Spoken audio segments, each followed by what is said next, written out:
Fala, sétimo ano, tudo bem? Vamos aí à nossa primeira videoaula nesse período aí que nós estamos separados, mas é importante a gente continuar nossos estudos aí. Como eu já falei para vocês no vídeo de introdução, nós estamos aqui, unidade 2, tema 1, que se você olhar no seu livro, você vai ver lá que nós vamos falar sobre humanismo e renascimento. São dois pontos importantes aí da matéria que eu dividi aqui no quadro para que você possa compreender melhor, tá? Primeira coisa, antes da gente falar sobre esses dois assuntos, é importante a gente se situar na matéria, até porque ficamos um tempo aí sem estudar, e aí é importante a gente entrar em sintonia com o que está acontecendo aqui. Vamos lá, vamos relembrar. Nós estudamos nas matérias passadas, antes de acontecer tudo isso, nós falamos sobre a formação das monarquias europeias. Vamos lembrar aí, falamos da formação da Espanha, Portugal, França e Inglaterra, foram as principais monarquias que nós falamos de como elas se formaram. Vamos lembrar que antes de se tornar França, Espanha, Portugal e etc., eles eram feudos, cada um vivendo nos seus feudos, tá? Comercializavam o que produziam, mas não tinham noção de dizer assim, eu pertenço à França, eu pertenço à Inglaterra. Não tinha essa situação, não tinha essa ideia de país como nós temos hoje. Na medida que as monarquias vão se formando, e por que elas vão se formando? Lembra que nós vimos que o comércio, as cidades começaram a encher, os feudos começaram a falir, essas cidades passaram a ficar mais populosas, iniciou-se um processo de crescimento do comércio, e aí o rei, percebendo que o comércio estava crescendo e que poderia ser uma grande fonte de lucro, de arrecadar dinheiro e imposto, começou a organizar uma monarquia. E aí foi quando houve aquelas brigas entre famílias poderosas para uma assumir o poder, tanto na França quanto na Inglaterra principalmente, e Portugal e Espanha. E aí quando se formam as monarquias, e aí vamos lembrar o que é monarquia: rei governando, poder absoluto, e aí ele administrando um reino, tá? Começa a se pensar numa visão de reino. O que significa isso? Ele vai querer demarcar território, ele vai querer controlar o povo, ele vai começar a querer ditar as regras, a dizer quanto de imposto vai cobrar. Ou seja, as monarquias, quando vão se formando, elas vão organizando a visão política estrutural daquela monarquia. E aí, junto com esse processo, tá, do rei assumir o seu papel de rei e começar a organizar o seu território, junto com o rei, cresce também esse grupo aqui, a burguesia. Lembra? Comerciantes. Nós vimos que nas cidades, à medida que as cidades estão começando a se tornar mais populosas, elas vão aumentando a questão do comércio.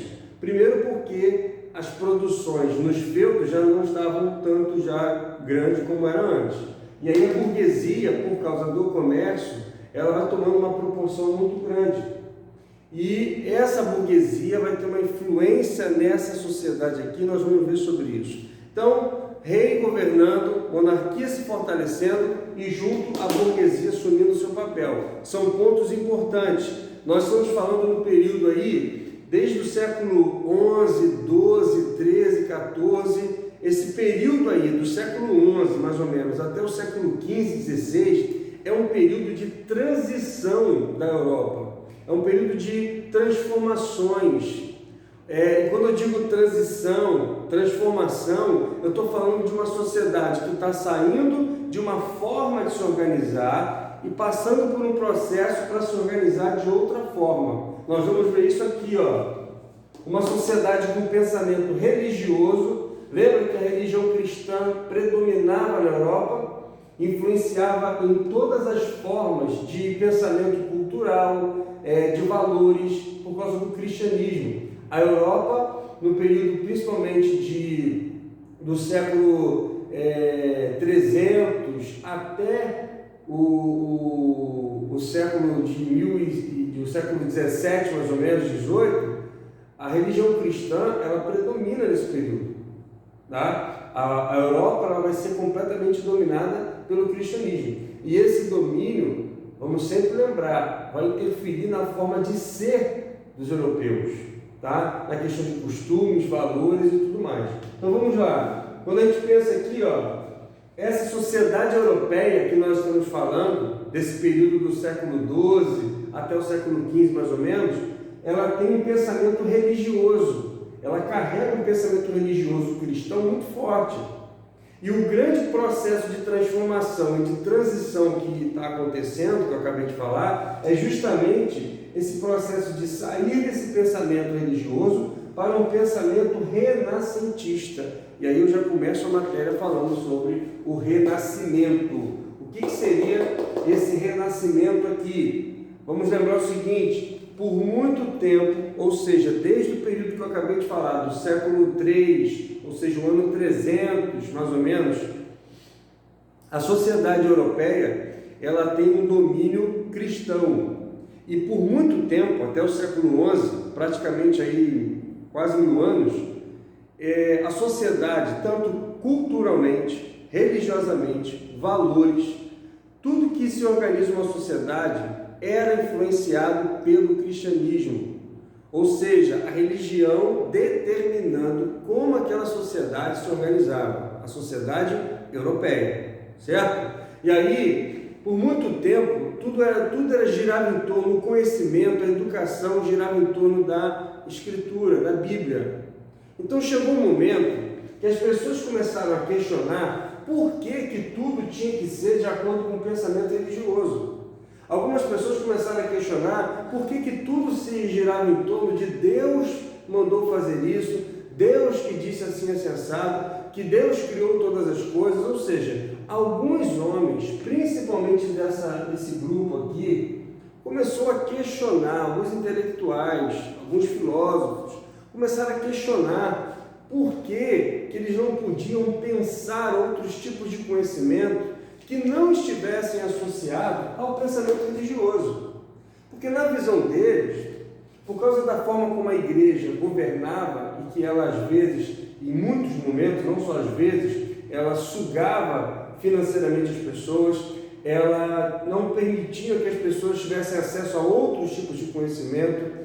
Então as pessoas estavam cansadas, esgotadas dessa relação de população das pessoas com a igreja. E até porque a igreja estava passando por um processo muito complicado, a religião cristã, por causa do descrédito que estavam tendo, principalmente os padres, os cardeais, por vários comportamentos imorais que naquele período estavam acontecendo com a igreja. Então a população em si, principalmente esse grupo dos burgueses, a classe média, os intelectuais, alguns filósofos, começaram a questionar por que temos que manter essa sociedade de pensamento religioso. Por que não pensar diferente? Então, baseado nesses questionamentos, começam a surgir dois movimentos importantes: humanismo, tá? E renascimento.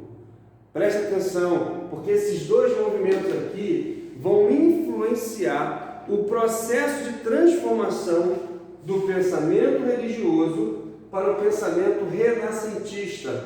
O que significa isso? Uma sociedade que está sendo influenciada por esses pensamentos aqui, para sair dessa visão religiosa, para chegar a uma visão de pensamento renascentista. Então, vocês já entenderam o processo.